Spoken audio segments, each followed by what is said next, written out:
சென்னை மாதவரம் பொன்னியம்மன் மேட்டில் உள்ள ஸ்ரீ நவசக்தி கடும்பாடி சின்னம்மன் ஆலயத்தில் சமுதாய பொங்கல் விழா நடந்தது. நிகழ்ச்சியில் கலந்து கொண்ட RSS தலைவர் மோகன் பாகவத்துக்கு பூரணகும்ப மரியாதை அளிக்கப்பட்டது. கோவிலில் நடந்த பூஜையில் பங்கேற்ற அவர் பொங்கல் விளையாட்டுப் போட்டிகளை தொடங்கி வைத்தார். விழாவில் அவர் பேசியதாவது: தமிழகத்தில் பொங்கல் திருநாள் 3 நாள் கொண்டாடப்படுவது சிறப்பு. முதல் நாள் சூரியன் லட்சுமியை வழிபடுகின்றனர். 2ஆம் நாள் மாட்டுப் பொங்கலாக கொண்டாடுகின்றனர். மாட்டை வழிபடுகின்றனர். 3வது நாள் உற்றார் உறவினரை சந்தித்து இனிப்பு பரிமாறி கொண்டாடுகின்றனர் என்றார். தீயினாற் சுட்டப்புண் உள்ளாரும் ஆறாதே நாவினாற் சுட்டவடு என்ற திருக்குறளை மேற்கோள் காட்டிய மோகன் பாகவத், நாம் பரிமாறிக்கொள்ளும் இனிப்பை போல நமது பேச்சும் செயலும் இனிமையாக இருக்க வேண்டும் என்றார். நம் அனைவருக்கும் சூரியன் ஒளி தருவதைப் போல நம்மை சுற்றியிருப்பவர்களுக்கு நம்மாலான உதவிகளை செய்ய வேண்டும் என்றார். பொங்கல் திருவிழா வாழ்த்துக்கள். ऐसा कहते हैं ना अपने यहाँ.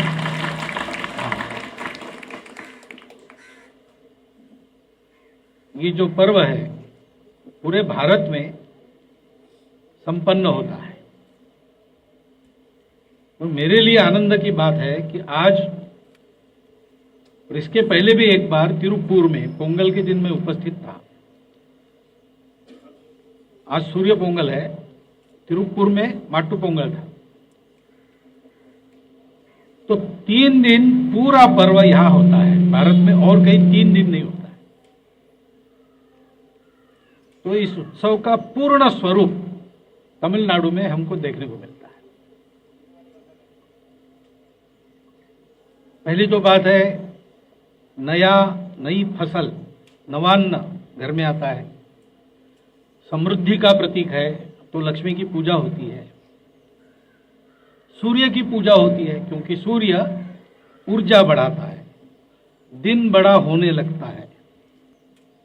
सूर्य की तपस्या है. ऐसा कहते हैं सूर्य का एक रथ है, लेकिन रथ को एक ही व्हील है, एक ही चक्का है. घोड़े 7 है, लगाम सांपों के है, और रास्ता है नहीं. फिर भी रोज सूर्य इधर से उधर जाता हुआ दिखता है. ऐसी तपस्या करके पूरे विश्व को प्रकाश देने वाला सूर्य, स्वाभाविक उसकी हम पूजा करते हैं. पूजा करना यानी जिसकी पूजा करते उसके जैसा होने का प्रयास करना. तो लक्ष्मी की पूजा करते, लक्ष्मी शक्ति रूप है, तो शक्तिवान बनना है, तपवान बनना है. सूर्य का तप है, सूर्य के पास प्रकाश है, ज्ञान है, सतत कर्म करने का उत्साह है. और फिर गौ पूजा करते हैं, कल करते हैं, मैंने आज ही किया, कल ही करते हैं ना. अपने लिए काम करने वाले पशु, उनके प्रति भी हम कृतज्ञ हैं. और हमारे लिए काम कौन करता है? सभी काम करते हैं. तो गौ एक प्रतीक है पूरे पर्यावरण का. पूरे पर्यावरण के लिए हम कृतज्ञता व्यक्त करते हैं. ये साल भर करना है, आज प्रतीक रूप में किया है. और आखिरी दिन काणम पोंगल, उसमें जाते हैं हम लोग, सबको मिलते हैं. जो जो अपने हैं उनको मिलना है. तो अपने कौन है? अपने रिश्तेदार भी है, लेकिन अपने लिए काम करने वाले अनेक लोग हैं. हम हेयर कटिंग करते हैं, हमारी हेयर कटिंग कोई करता है, वो भी हमारा काम करता है, उसको भी मिलना है. हम लॉन्ड्री में अगर कपड़े देते हैं तो लॉन्ड्री वाला भी हमारा काम करता है, उसको भी मिलना है. हमारा कुटुंब, ब्लड रिलेशंस, ये एक बात है. जब हम परिवार कहते हैं तो परिसर में जो कुछ है, जो हमारा काम करते हैं, हमारे लिए उपकारक होते हैं, हमारे मित्र बनकर हमारे जीवन को चलाते हैं, सबको मिलना, सबको शुभ चिंतन देना. और चक्करे पोंगल खाना, वो मीठा है. सबके साथ मधुर संबंध होना चाहिए, मधुर भाषा होनी चाहिए. भाषा कटु रही तो झगड़ा होता है, झगड़ा नहीं करना है.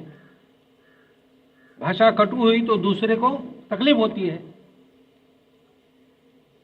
कुरल में कहा है ना, तीनाल सुट्रपुण उल्लारुम आराधे नाविनाल सुट्रवड़ु। तो ये ती से घाव नहीं करना,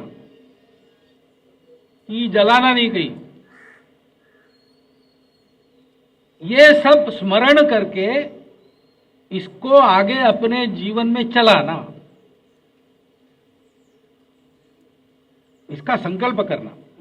पोंगल आनंद का दिन है, पोंगल संकल्प का भी दिन है।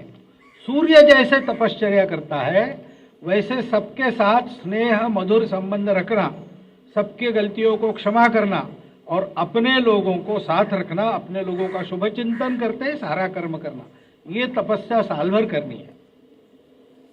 ऐसा पूरा अर्थ पोंगल का तमिलनाडु में आने पर अनुभव होता है 3 दिन में। बाकी जगह एक ही दिन में थोड़ा थोड़ा करते हैं। अर्थ तो यही है सर्वत्र, परंतु उसके प्रत्यक्ष आचरण के लिए कुछ प्रतीक रूप कार्यक्रम 3 दिन यहां पर होता हुआ मैंने देखा। बहुत संतोष हुआ, बहुत उत्साह मिला, बहुत प्रेरणा मिली, तिरुप्पुर में भी और यहां पर भी। आज पर्व त्योहार का दिन है तो कहीं ना कहीं करना ही है। तो अपने बंधुओं ने कहा आप यहां चलिए, तो मैं आपसे मिलने के लिए आया। तो मुझे नए अपने लोग है तो पुराने ही अपने, लेकिन प्रत्यक्ष दर्शन उनका हुआ, इसलिए आप सब लोगों का मैं धन्यवाद करता हूं। फिर एक बार आपका शुभ चिंतन करता हूं और मेरे शब्दों को विराम देता हूं।